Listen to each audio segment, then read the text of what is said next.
বিসমিল্লাহির রহমানির রহিম। ইয়া আইয়ুহাল্লাযীনা আমানুত্তাকুল্লাহা ওয়াল তানজুর নাফসুম মা কদ্দামাত লিগাদিন ওয়াত্তাকুল্লাহা ইন্নাল্লাহা খাবীরুম বিমা তা'মালুন। হে ঈমানদারগণ, আল্লাহকে ভয় করো। ওয়াল তানজুর নাফসুম মা কদ্দামাত লিগাদিন, আগামীকালের জন্য কি প্রেরণ করতেছো একটু ভাবো, একটু চিন্তা করো, কারণ তোমার চিন্তা, তোমার ফিকিরের দাম অনেক বেশি। হে ঈমানদার, একটু চিন্তা করো আখিরাতের জন্য, পরকালের জন্য কি পাঠাইতেছ, কি সংগ্রহ করতেছ, কারণ তোমার চিন্তাটা এত দামি পরশ পাথরের মতো।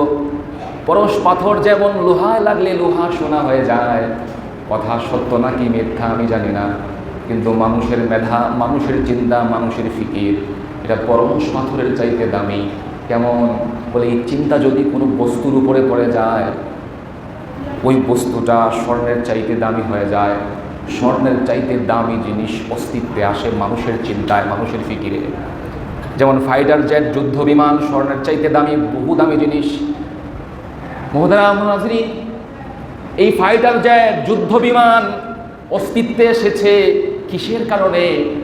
বলে মানুষের চিন্তা, মানুষের ফিকিরের কারণে এই বিশাল সম্পদ অস্তিত্বে এসেছে। এজন্য আল্লাহ বলে ওয়াল তানজুর নাফসুম মা কদ্দামাত লিগাদিন, আখিরাতের জন্য, পরকালের জন্য, আগামীকালের জন্য কি পাঠাইতেছো একটু চিন্তা করো। নাকি সোনালী রূপালী পুবালী ব্যাংকেই জমাইতেছ, নাকি তোমার জীবনের 40টা বৎসর পর্যন্ত এক্সটেনশন পল্লবীতে, উত্তরা, বনানী, গুলশান, ধানমন্ডিতে একটা ফ্ল্যাট কিনবা বলে সঞ্চয় করার পেছনেই আসো। কিভাবে সঞ্চয় করবা, কিভাবে একটা ফ্ল্যাটের মালিক হবা, এই চিন্তা, এই ফিকিরেই কি জীবনের 40টা বৎসর শেষ করে দিচ্ছ? ওয়াল তানজুর, একটু চিন্তা করো আখিরাতের জন্য, আগামীকালের জন্য কি সঞ্চয় করতেছ। নাকি ইস্টার্ন হাউজিং একটা প্লট কিনবা, এজন্য সারা জিন্দিগি বড় উপার্জন করতেছ। একটা প্লট না কিনলে কেমনে হয়, ভবিষ্যৎ কি হবে, দুনিয়ার জন্য চিন্তা করতেছ, খুব চিন্তা করতেছ। আল্লাহ বলে ওয়াল তানজুর নাফসুম মা কদ্দামাত লিগাদিন, আখিরাতের জন্য কতটুকু চিন্তা করতেছ। হ্যাঁ, আল্লাহ বলে আখিরাতের চিন্তা যদি কারো দিলে ঢুকে যায় তাহলে সে মানুষ হবে। নাকি খায় শিক্ষিত ডিগ্রিধারী হয়ে গেলেই মানুষ হয়ে যাবে? না, ডিগ্রি মানুষকে মানুষ বানাইতে পারে না। যদি পারতো, ডিগ্রিধারী ওই শিক্ষিত লোকটা শীতাতপ নিয়ন্ত্রিত রুমে বসে কলমের খোঁচায় কোটি কোটি টাকার দুর্নীতি করতো না, পারতো? যদি ডিগ্রি শিক্ষায় মানুষকে মানুষ বানাইতে পারতো। আল্লাহ বলে আখিরাতের ফিকির মানুষকে মানুষ বানাবে।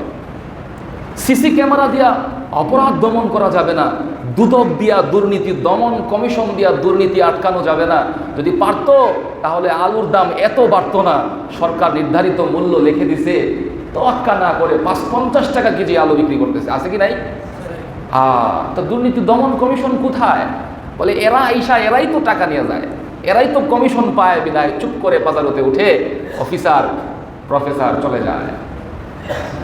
বলে দুদক দিয়ে দুর্নীতি দমন কমিশন দিয়ে, সিসি ক্যামেরা দিয়ে দুর্নীতি আর খারাপ অবস্থা দমন করা যাবে না, খারাপ কাজ দমন করা যাবে না। তাহলে কিসের মাধ্যমে? আল্লাহ বলে আখিরাতের ফিকিরের মাধ্যমে দুর্নীতি দমন করা যাবে। বেহায়াপনা, নির্লজ্জ, 6 লাখ মুহতারাম হাজরিন, নির্লজ্জতা, বেহায়াপনা গোটা সমাজে, গোটা এলাকায়, গোটা দেশে ছড়ায় পড়ছে।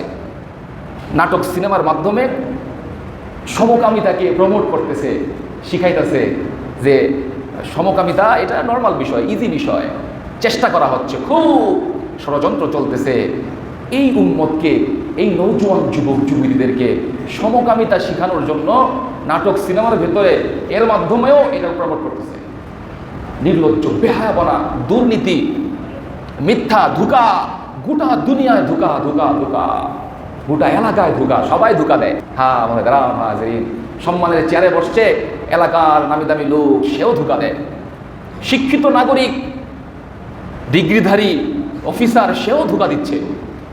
আসছে দুর্নীতি ধরার জন্য, চুরাই লাইন কোন জায়গায় আছে এটা ধরার জন্য আসছে, উমা 50,000 টাকা মোটে দিয়ে ব্যাস চলে গেছে, শেষ। সেও ধোঁকা দিচ্ছে সমাজকে, দেশকে। মুহতারাম মুহাজিরিন, এজন্য আল্লাহ বলে এই যে দেশ, এই যে সমাজ, এই যে রাষ্ট্র, এদের পরিবর্তন আসবে না যতক্ষণ পর্যন্ত তোমরা তোমাদের পরিবর্তন না ঘটাবে। ইন্নাল্লাহা লা ইউগাইয়িরু মা বিকওমিন হাত্তা ইউগাইয়িরু মা বিআনফুসিহিম। আল্লাহ তাআলা বলেন ততক্ষণ পর্যন্ত রাষ্ট্র, দেশ পরিবর্তন হবে না, দেশের কালচার, ততক্ষণ পর্যন্ত এই দুর্নীতি দমন হবে না, এই দেশের পরিবর্তন আসবে না ততক্ষণ পর্যন্ত তোমার পরিবর্তন তুমি না ঘটাবে। ইন্নাল্লাহা লা ইউগাইয়িরু মা বিকওমিন হাত্তা ইউগাইয়িরু মা বিআনফুসিহিম। তুমি ভালো হও, তুমি আগে ভালো হও। মুহতারাম মুহাজিরিন, এগুলা আযাব, দুর্নীতি, ধোঁকা, এগুলা আযাব। যেখানেই যাবেন ধোঁকা। মুসলমান ধোঁকার শিকার হচ্ছে, আযাবের শিকার হচ্ছে।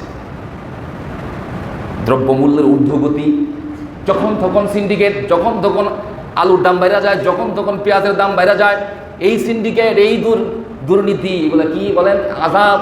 এগুলো আসবে, এগুলো আমাদের হাতের কামাই। ওই যে দেখেন দুবাই, বিশ্বের উন্নত দেশগুলোর মধ্যে একটা দেশ।